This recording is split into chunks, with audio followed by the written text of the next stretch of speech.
ఇకపై మీకు ఇష్టమైన ఫేవరెట్ సీరియల్స్ యొక్క ఫుల్ ఎపిసోడ్స్ యూట్యూబ్లో అందుబాటులో ఉండవు. కేవలం సన్నెక్స్లో మాత్రమే ఫ్రీగా చూడొచ్చు. దాహం వేసింది, తాగాను. తినడానికి ఏమైనా తీసుకురమ్మంటారా అత్తయ్య? వద్దురా, ఇంకేం వద్దు, నువ్వు వెళ్ళు.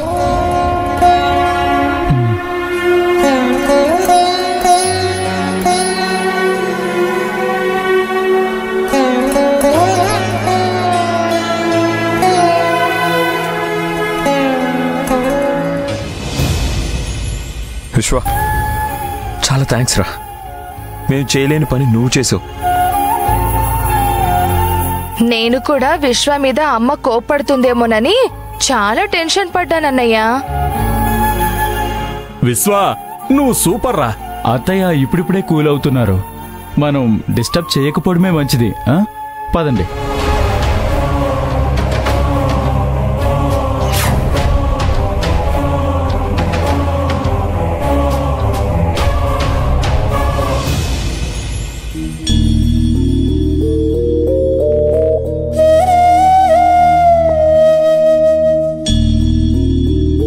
శ్రావణి, ఏమైందమ్మా? ఎందుకు బాధపడుతున్నావు? అక్షయ్ తన పిన్ని మీద తను పెంచుకున్న ప్రేమను చూస్తుంటే నాకు ఆశ్చర్యంగా ఉంది. ఇంద్రాణి అత్తయ్య కనిపించకపోతే తల్లడిల్లిపోతున్నాడు. ఆవిడ మాట్లాడకపోతే అక్షయ్ తట్టుకోలేకపోతున్నాడు. మిమ్మల్ని మీ అబ్బాయిని కలుపుతానని మాటిచ్చాను, కానీ నేను ఇంద్రాణి అత్తయ్య గారి గురించి నిజం బయట పెట్టినా అక్షయ్ నమ్ముతాడో లేదో నాకు తెలియట్లేదు. మీకిచ్చిన మాటని ఎలా నిలబెట్టుకోవాలో నాకు అర్థం కావడం లేదు. బాధపడుకు శ్రావణి. చిన్నప్పటి నుంచి అక్షయ్ని నమ్మించి ఇంద్రాణి పెంచి పెద్ద చేసింది. నేను ఈ లోకంలో లేననుకుని ఇంద్రాణినే కన్నతల్లిగా చూసుకుంటున్నాడు. నువ్వు నిజం చెప్తే అక్షయ్ నమ్మకపోవచ్చు. ఇంద్రాణి నిజస్వరూపం బయట పెడితే కాస్తైనా నమ్ముతాడు కదా. వాళ్ల నాన్నని విడిపించి తీసుకొస్తే నమ్ముతాడు. ఇంద్రాణి ఎంత దుర్మార్గురాలో వాళ్ల నాన్న మాటల్లో విన్నాక దాన్ని బయటికి పంపిస్తాడు. నువ్వు నమ్మకం కోల్పోవద్దు శ్రావణి. అంతా నువ్వనుకున్నట్టుగానే జరుగుతుంది. సరే అమ్మగారు, ఆవిడ గురించి అక్షయ్కి ఒక్కొక్కటిగా తెలియజేస్తాను. మీ అబ్బాయితో మిమ్మల్ని కలిపి నా మాట నేను నిలబెట్టుకుంటాను.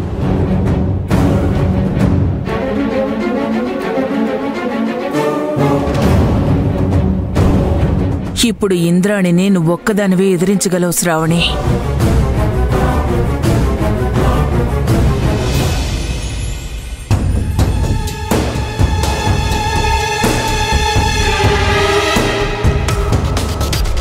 మొత్తానికి అత్తయ్య కూలైంది కదా సంధ్య, ఇంకేం ఆలోచిస్తున్నావు? అక్షయ్ అక్క వెళ్ళి అత్తయ్య గారికి జ్యూస్ ఇస్తే తీసుకోలేదు, కానీ నువ్వు వెళ్ళి ఇవ్వగానే తన జ్యూస్ తాగారు. నిజంగా ఇదంతా చూస్తుంటే నమ్మబుద్ధి కావట్లేదు విశ్వ. అసలు అత్తయ్య కోపంగా ఉండడానికి కారణమే శ్రావణి. అలాంటిది తను చూసిస్తే ఎందుకు తీసుకుంటుంది చెప్పు? కానీ పక్కన అక్షయ్ ఉన్నందుకు అందుకైనా తీసుకోవాలి కదా. పైగా నువ్వు అత్తయ్య గారికి జ్యూస్ ఇస్తున్నప్పుడు ఆవిడ కళ్ళల్లో ఏదో తెలియని పశ్చాత్తాపం కనిపించింది. నీ మీద ఎంతో ప్రేమ చూపిస్తున్నట్టు కనిపించింది. ఏమో సంధ్య, అదంతా నాకు తెలీదు. నేను క్యాజువల్గా జ్యూస్ ఇచ్చాను. కానీ అత్తయ్య కొంచెం ఎమోషనల్గా మాట్లాడేసరికి నాకు కూడా ఆశ్చర్యంగా అనిపించింది. ఎంతైనా ఆవిడికి మేనలోని కదా, ఆ మాత్రం ప్రేమ ఉండదా ఏంటి చెప్పు? లేదు విశ్వ, అత్తయ్య గారి మనసులో ఇంకేదో ఉంది.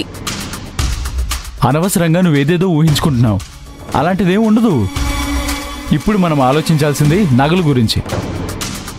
ముందు అత్తయ్య నెక్స్ట్ స్టెప్ ఏంటో తెలుసుకుందాం. తర్వాత మనం ఏం చేయాలో ఆలోచిద్దాం. సరే.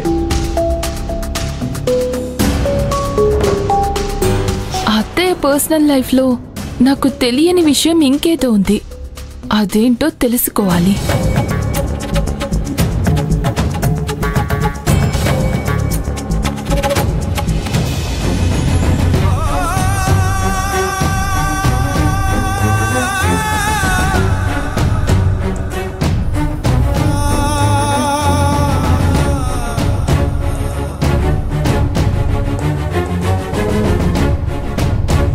ఆనందరావు ఇంటికి వెళ్ళి నా గురించి నేనే నిజం బయట పెట్టుకున్నట్టయింది. ఆనందరావు విషయంలో నేను మళ్ళీ పాత ఇంద్రానిగా మారిపోవలసిందే.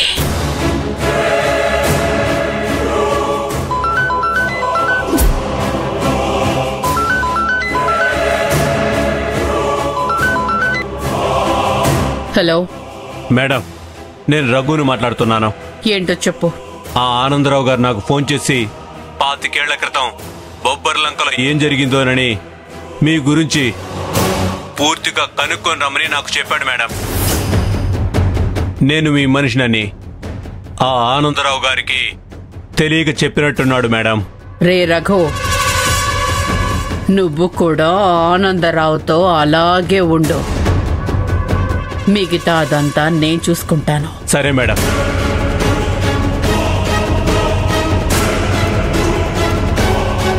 నా గురించి పూర్తి ఆధారాలు సంపాదించి అక్షయ్ ముందు నిరూపించాలనుకుంటున్నాడు. నువ్వు ఎంత ప్రయత్నించినా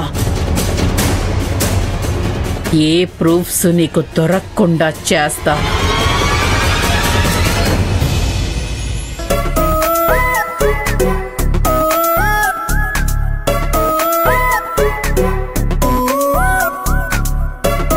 శాంభవి, అందర్నీ భయపెట్టే అత్తయ్య ఎందుకు డల్గా ఉన్నారో అస్సలు అర్థం కావట్లేదు.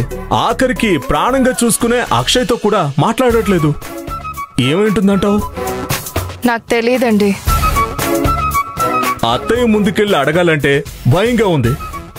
కన్న కూతురివి, నువ్వే వెళ్ళి విషయం ఏంటో కనుక్కోవచ్చు కదా. అమ్మ కోపంగా ఉన్నప్పుడు అక్కడికి వెళ్తే తిడుతుందండి. ఇదిగో, కన్న కూతురివి నువ్వే భయపడితే ఎలా?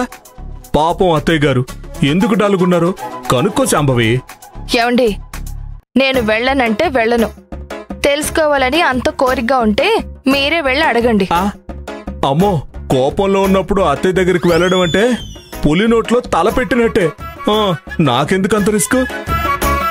కూల్ అయ్యాక అత్తయ్య గారే చెప్తారు, అప్పుడు వింటాను.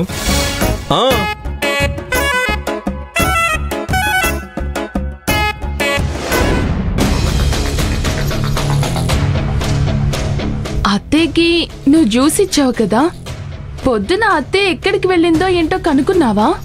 లేదు సంధ్య, దాని గురించి నేనేం అడగలేదు. ఇప్పుడు వెళ్ళి అడుగు. నా వల్ల కాదు.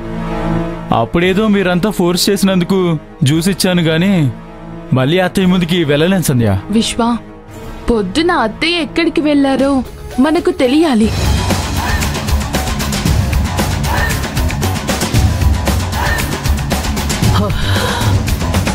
ఈ గొడవలో పడి అక్షయ్ ఎంత మాట్లాడినా వాడితో నేను సరిగా మాట్లాడలేకపోయాను. పైగా శ్రావణి జ్యూస్ తీసుకొచ్చినప్పుడు జ్యూస్ తాగకుండా విశ్వ వచ్చి ఇచ్చెళ్ళినప్పుడు జ్యూస్ తాగాను.